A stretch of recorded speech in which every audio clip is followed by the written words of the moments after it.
Olis, bienvenidos a otra entrega de Pajarilla Sessions. Hoy en un mood más relajado, con menos ganas de gritar, sobre todo porque es muy tarde y obviamente no puedo hacer mucho ruido a estas horas de la noche. Pero hoy vengo con un tema que siempre me ha llamado la atención. Eh, Pertenecía en algún momento, no como competidor, sino como como agregado a los eventos, cubriéndolos, siendo la parte de prensa, cuando ni siquiera pensaba en estudiar comunicación social, y son los deportes electrónicos, los eSports, no EA Sports is in the game, sino los eSports. Para los que no saben, los videojuegos, creo que de hecho con la creación de los videojuegos vino ese tema, ese mood, esas ganas de competir en los mismos videojuegos. De hecho, en los arcades, las máquinas recreativas, em, las maquinitas, como les decimos, viene la tabla de high score, de puntaje más alto, y creo que desde allí viene esa manía por competir en los videojuegos. Obviamente, la mayoría de los juegos que tengan la posibilidad de jugarse de dos o de más personas, pues tienen incluido ese pequeño mood de competencia.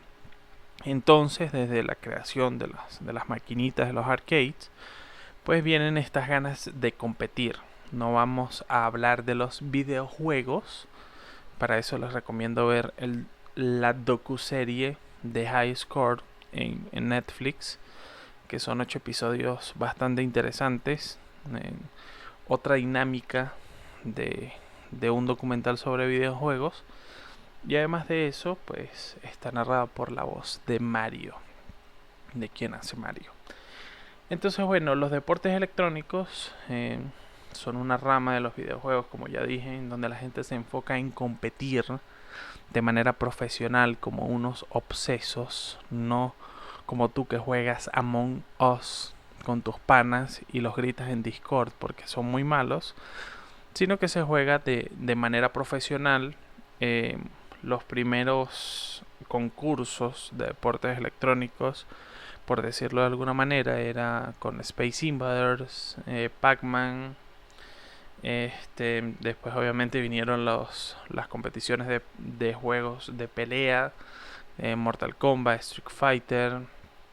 Entonces, desde ese momento empezó a crecer el tema de los videojuegos, ya con la llegada del Counter-Strike, con la llegada de Quake 2, pues ya empezaron, eh, como que empezaron a escalar los deportes electrónicos. Eso fue a inicio de los 2000, obviamente con la llegada de juegos como StarCraft, que como World of Warcraft ya en un modo solitario, con la llegada también de Age of Empires, de Teconqueros. Todo este tema abrió pues la posibilidad de competir profesionalmente con videojuegos. Obviamente en esos inicios pues todo era muy, ¿cómo decirlo?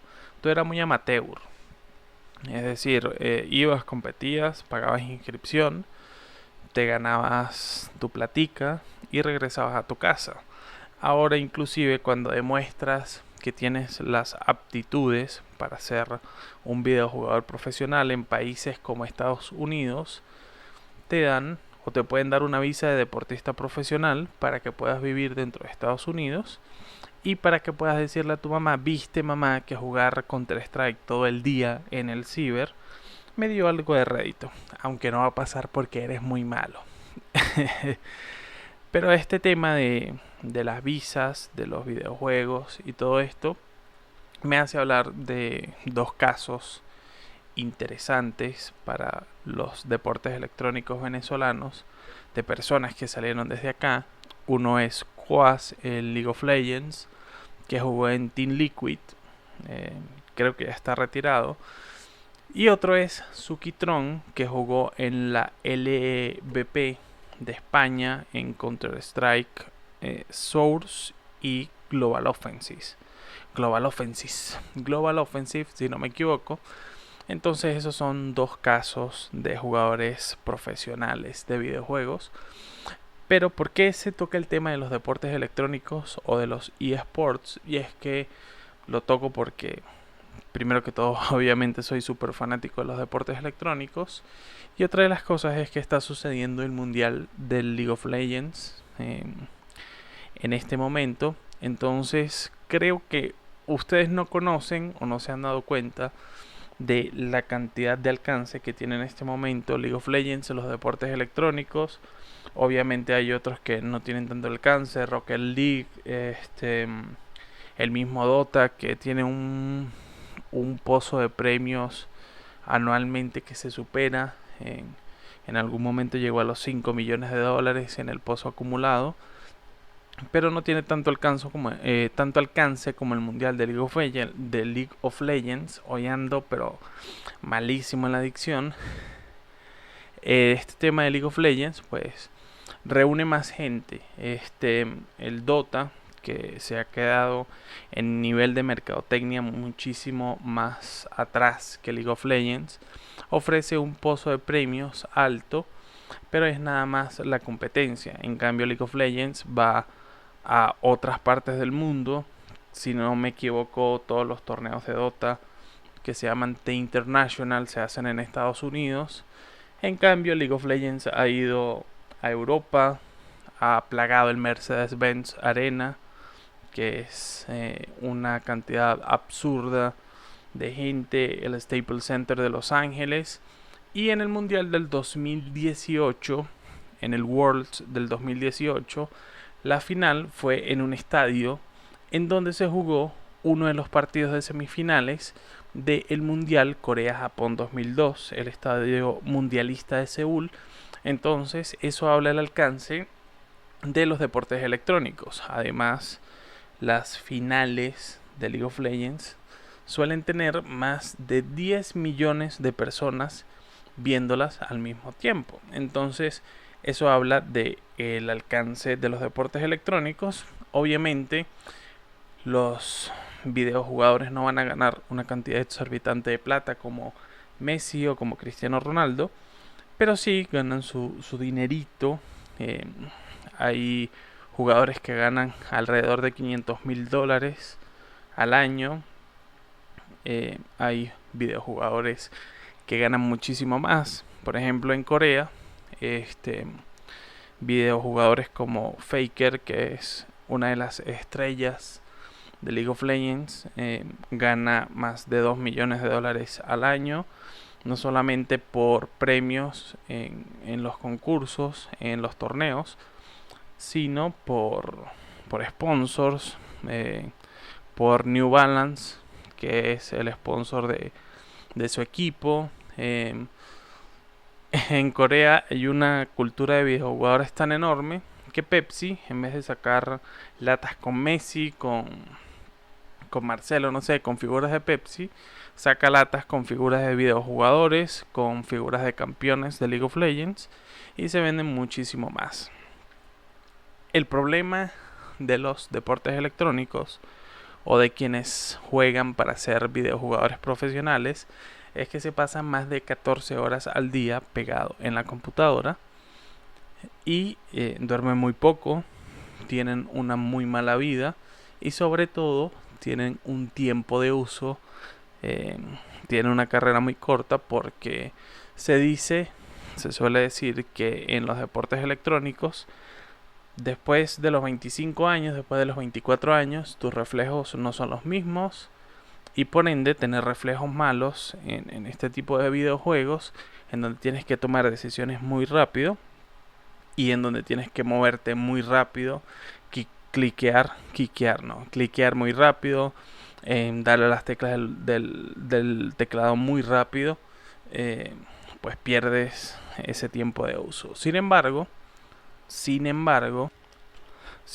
leía en Twitter, no, veía en TikTok, que hay un grupo de videojugadores, de señores mayores, que tiene un averaje de 72 años entre 5 personas y que compiten en torneos de Counter-Strike Global Offensive. Entonces, ese tema del uso de la vida útil de un videojugador quizás no es tan cierto, pero sí es cierto que una persona de 72 años no va a tener la posibilidad de tener un ritmo de vida igual que el de una persona de 18 a 19 años que tiene la posibilidad de poder trasnocharse, poder jugar más horas, no tiene limitaciones físicas, no le da lumbago, por decirlo de alguna manera. Entonces, eso es lo que pasa con los videojugadores profesionales, con los deportistas electrónicos, y también pues ese tema de la baja edad hace que algunos chamos, algunos competidores de 16 años, o bueno, el caso de este chico que ganó el mundial de Fortnite solamente con 14 años, si no me equivoco, se ganó $1.000.000 por ser el mejor videojugador del mundo del Fortnite. Entonces, el tema de los deportes electrónicos, pues, tiene sus réditos, pero hay que hacer sus sacrificios. Y a través de Ibai, si seguramente han escuchado hablar de él, Ibai, que se ha hecho súper famoso en YouTube, se ha hecho súper famoso en Twitch, en sus transmisiones. Ibai es un caster, un narrador de deportes electrónicos, sobre todo de League of Legends, y que de hecho en el momento en que estoy grabando esto, el 2 de octubre, quedan pocas horas para que comience a narrar, para que comience a castear partidas de League of Legends, pues le ha dado también, por decirlo de alguna manera, una mayor exposición o un mayor conocimiento a los deportes electrónicos. Creo que los deportes electrónicos que más se juegan, que son más agradables, más apetecibles a la vista, obviamente son Counter-Strike. En este momento se juega Counter-Strike Global Offensive, pero cuando estaba el Counter-Strike Source se jugaba mucho. Cuando estaba el Counter-Strike 1.6 se jugaba mucho también. El Counter-Strike es uno de los mejores deportes competitivamente hablando. Obviamente League of Legends, que es el rey de todos los deportes electrónicos, tanto en competiciones como en comunidad, tiene una cantidad absurda de videojugadores. Siempre está en Twitch, en YouTube Gaming, en Facebook Gaming, dentro de las tendencias todos los días, porque es un juego que, pese a que ya lleva su tiempo, ya tiene más de 10 años en el mercado, pues siempre se juega. En su momento estuvo StarCraft 2, StarCraft 1, Age of Empires, como lo dije. A nivel latinoamericano, Rakion, Gumbao también estuvo en esa etapa competitiva no presencial, porque ese es otro de los temas de los deportes electrónicos, y es que por la facilidad obviamente del juego, de los servidores, la mayoría de los torneos son no presenciales, es decir, tú no vas a un escenario con público a jugar, sino que juegas desde tu casa. Tienes la posibilidad de jugar desde tu casa sin ningún inconveniente, y pues pocas veces vas a jugar con un público, que es otra de las cosas que hace League of Legends de mejor manera, que es desde el principio del torneo, ya sea del mundial, ya sea de las clasificatorias en cada uno de los servidores, pues la gente puede ver a sus videojugadores se pueden ver entre ellos. Entonces es otro atractivo, es como ver a Messi y a Cristiano Ronaldo pegándole al balón, por decirlo de alguna manera, pero las armas de estos muchachos no son las piernas, sino que son las dos manos pegadas a un teclado y a un ratón. Creo que el tema de ver o de disfrutar un deporte electrónico es muy similar al tema de ver un partido de fútbol sin entender el fútbol, de ver un partido de fútbol americano sin entender las reglas o lo que sucede dentro del campo de juego en el fútbol americano, un partido de béisbol. Entonces creo que obviamente puedes disfrutar, puedes ver, la mayoría de los juegos son muy llamativos visualmente, pero pese a que los veas, pues no vas a entender qué sucede dentro del juego, por qué la gente grita, por qué la gente se vuelve loca, porque conoces muy poco del juego. No quiero decir con esto que los deportes electrónicos sean sectarios, porque la persona que empieza a consumirlos no los entiende, sino que es un tema de pues conocer lo que se está jugando. Entonces, de hecho, cuando comienzas a consumir un deporte electrónico, quizás ver ese deporte electrónico como tal te enganche a jugar el juego en el que está basado el deporte electrónico, por decirlo de alguna manera, en el que está basado la escena competitiva, y eso pues termina siendo también una inversión para la empresa. Entonces es eso, los deportes electrónicos, videojuegos jugados de manera profesional, personas que tienen contratos con equipos que tienen contratos con, con empresas de marketing, con empresas que les pagan para poner el nombre de su marca en el hombro de las camisetas, para poner su marca en el pecho de las camisetas. De hecho, funcionan las camisetas de equipos de deportes electrónicos, funcionan de manera muy similar a las camisetas del fútbol. Es decir, ves en los hombros una marca, en la espalda puedes ver otra, y así. Entonces pues es una manera de competir. De hecho, los deportes electrónicos han explotado de tal manera que equipos como el Schalke 04 de la Bundesliga, como el Paris Saint-Germain de la Liga Francesa, el Sao Paulo, si no me equivoco, también tiene su equipo de deportes electrónicos o su división de deportes electrónicos. Y acá en Venezuela, el Zulia Fútbol Club tiene un jugador de FIFA, y si no me equivoco, el Zamora Fútbol Club también.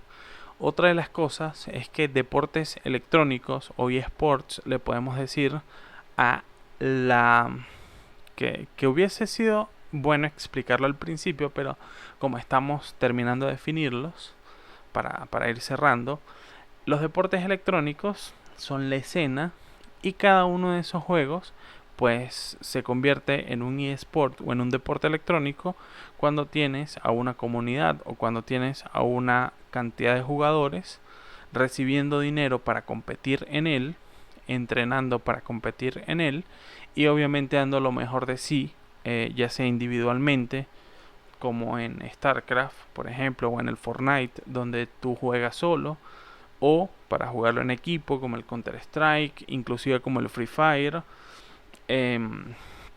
como el League of Legends. Pues eso lo hace un deporte electrónico. De hecho, es tanto así que generalmente los deportes electrónicos eran de PC, de computadora o de consolas, y con el boom de las aplicaciones móviles o de los juegos para teléfonos móviles, juegos o títulos como Free Fire, por ejemplo, ya tienen liga latinoamericana, liga brasileña, liga europea, liga tailandesa, y entonces Free Fire, que es un juego para teléfono, ya tiene también su Copa del Mundo. Entonces, ¿qué son los deportes electrónicos? Todo juego en cualquier plataforma en donde se compita de manera profesional, donde ganes dinero compitiendo y donde necesites un entrenamiento. ¿Cuándo empezó? ¿O cuándo empezaron los deportes electrónicos? Space Invaders, haciendo campeonatos mundiales de Space Invaders, de Pac-Man, después de Quake 2 y de todo esto, de Dota también en su momento, Dota All Stars, que es un mapa modificado del Warcraft, hasta lo que es hoy en día de campeonatos mundiales y además escenas competitivas locales de League of Legends, de Counter-Strike, de FIFA, de StarCraft 2, aunque no se juega tanto. ¿Y hacia dónde vamos? No lo sabemos. Muchas gracias por escuchar este episodio número 6 de Pajarilla Sessions. Muchísimas gracias a ustedes por estar pendientes de cada episodio, y sobre todo estoy muy feliz nuevamente porque estoy en Anchor y en Spotify. Nos vemos la próxima.